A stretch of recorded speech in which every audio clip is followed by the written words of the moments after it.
सब देखने और सुनने वालों की खिदमत में मोहब्बत भरा सलाम। नाज़रीन, हमारे जो देसी लोग हैं वो कोई मौका ज़ाया नहीं करते, क्योंकि शायद हमारा कल्चर ऐसा है। आज एक वाक़या आपके लिए लेके आया हूँ। ये 2 लोग हैं और इन्होंने क्या किया, इंग्लैंड का वाक़या है। आपको पता है, लोग आजकल कोई भी चीज़ है ऑनलाइन ऑर्डर कर देते हैं और फिर घर में डिलीवर हो जाता है। ये जनाब दोनों को एक काम मिला किसी कंपनी में, और उनका काम यही था कि कोई भी चीज़ है उसको आपने उनके घर तक पहुँचाना है। एक ख़तून थी, इन्होंने उसने टीवी ऑर्डर किया। अब ये दोनों बंदों ने, इनकी तस्वीरें बोर्ड पे लगी हुई ऊपर, टीवी जो था उनके घर तक पहुँचाना है। सिर्फ़ इनका इतना काम है, वहाँ टीवी देना और उसके बाद साइन लेने वापस। अगर साइन ना भी लें तो आजकल वो तस्वीरें वगैरह बना लेते हैं जैसे ही कुछ चीज़ डिलीवर करते हैं।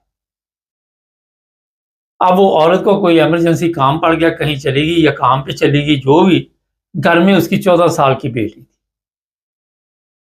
ये दोनों जो बंदे हैं एशियन, इन्होंने देखा कि वो लड़की घर में अकेली है और फिर उसके साथ इन्होंने ज़बरदस्ती की, गलत काम किया और ये दोनों जो हैं अब अंदर हैं जेल में। इनके ये गले ये केस पड़ गया। शैतान जब भी हावी होने लगे वहाँ बड़ी एहतियात करनी चाहिए। और अब सोशल मीडिया पे इन दोनों की तस्वीरें चल रही हैं। ये सज़ा लंबी काटेंगे, क्योंकि एक तो ज़बरदस्ती किया, एक वो बच्ची थी 14 साल की, डबल केस इनके ऊपर हुआ।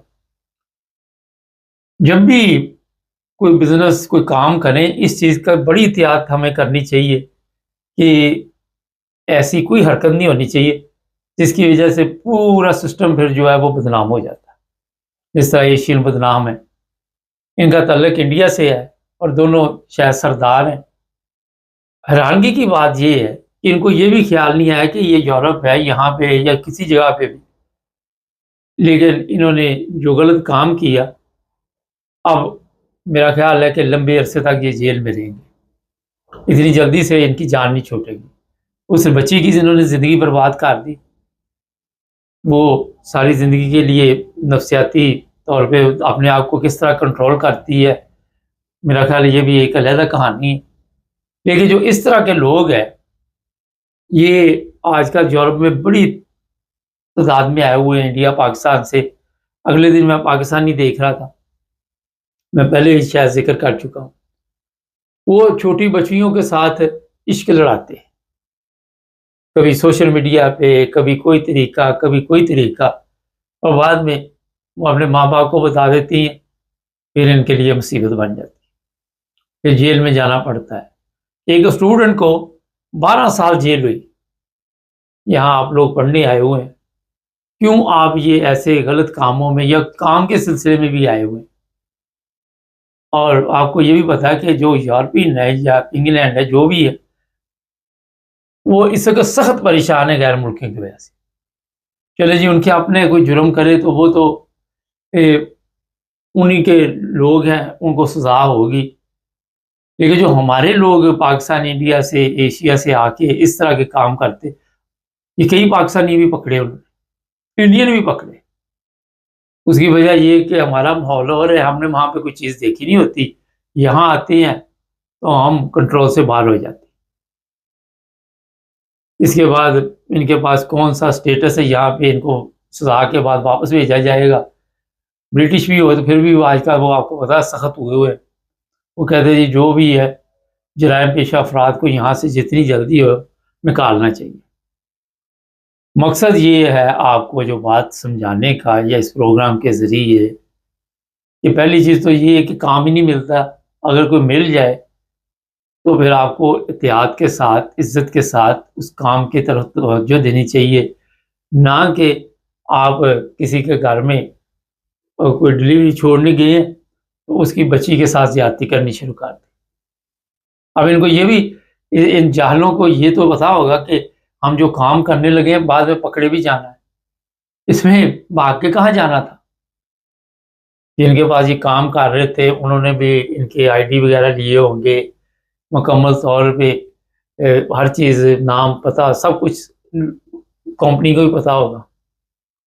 अब ये कंपनी को भी के ऊपर भी पता चलेगा कि कंपनी ने लीगल रखा हुआ था इन्हें। ये तो पुलिस जब इन्वेस्टिगेशन करती है फिर पता चलता है कि ये किस तरह यहाँ पे काम कर रहे थे, स्टूडेंट हैं, क्या है, इनके पास यहाँ का रेजिडेंट परमिट है भी या नहीं है, ये बिल्कुल गैर कानूनी है, ये एक अलग कहानी है। लेकिन जराइम में एशियन का नंबर बहुत तेज़ी के साथ ऊपर जा रहा है। मैं देखता हूँ कि ये मंशियात फरोश जो हैं उनमें भी रोज़ तस्वीरें आती है, उनमें पाकिस्तानी है, उनमें इंडियन है, इन लोगों की तस्वीरें जब आती है तो इतनी शर्मिंदगी होती है कि हम जहाँ से आए हैं वहाँ भी ठीक है, लेकिन आप प्रदेश में आए हुए और आके ये काम करते, ये मैं बता दूं पकड़ा बंदा जाता है साल 6 महीने, 2 साल, 3 साल, 4 साल, 5 साल, आखिर पकड़े जाना है, बचत नहीं है। आज सुबह ही मैंने इरफान खान साहब से भी यही प्रोग्राम किया, जर्मनी के लोग भी इसी वजह से परेशान हैं। पिछले दिनों हमने बताया स्विट्ज़रलैंड में स्विमिंग पूल, वहाँ पे जाने पे गैर मुल्कियों की पाबंदी लगा दी गई है। जर्मनी में लड़कियां मुतासर हुई, 4 लड़कियों के साथ इस तरह का कोई गलत काम हुआ, हर जगह पे गैर मुल्कियों के नाम आते। हैरानगी की बात, कभी कहीं से कोई काम, कभी स्पेन से खबर मिलती है हमें, कभी इटली से मिलती है, 2 नंबर काम, फिर 2 नंबर काम के साथ साथ इस तरह के जराइम। तो मैं अपने देखने वालों को सिर्फ ये मशवरा दूंगा कि यहाँ पे जिस मकसद के लिए आए हुए हैं आप, और दूसरा ये है कि शादी वगैरह जल्दी कर लेनी चाहिए, लड़की हो या लड़का हो, क्योंकि इससे भी आप कई चीज़ों से बच जाते हैं। हमारे ये भी मसाइल है कि अगर कोई यहाँ पे आ गया, रिश्ता हो भी गया, फिर इंडिया पाकिस्तान से लड़कियों का आना मुश्किल है, यहाँ कोई रिश्ता देता नहीं। अब इस तरह के लोगों को कौन देता होगा, कौन सा इनका पहला जुर्म होगा? इस अच्छा, दोनों ही बेवकूफ़, एक ने भी नहीं कहा कि ये गलत काम है। और आपको मैं बताऊं, जिस तरह का बंदा होगा उसी तरह की उसको कंपनी मिलेगी। नमाजी को नमाजी, चरसी को चरसी, जानी को जानी, शराबी को शराबी, इस तरह की कंपनी मिलेगी। और यही हालात है जिसकी वजह से हमारे लोग जो है वो मिलकर फिर जराइम करते हैं, फिर पकड़े जाते हैं, ऐसी ऐसी वारदात डालते हैं कि बंदा सोच में पड़ जाता है। फ्रॉड के बहुत केस करते हैं, मुख्तलिफ तरीकों से पैसों का फ्रॉड, कंपनियां बना के उसके ज़रिए फ्रॉड, कई कई फ्रॉड यहाँ पे चल रहे हैं। तो मेरा ख्याल आज के प्रोग्राम में आप कुछ सीखेंगे। इनकी तस्वीर बोर्ड पे लगा दी है, वो भी देख लीजिएगा, आपको पता चल जाएगा। चैनल को सब्सक्राइब कर लें, जुड़े रहें हमारे साथ।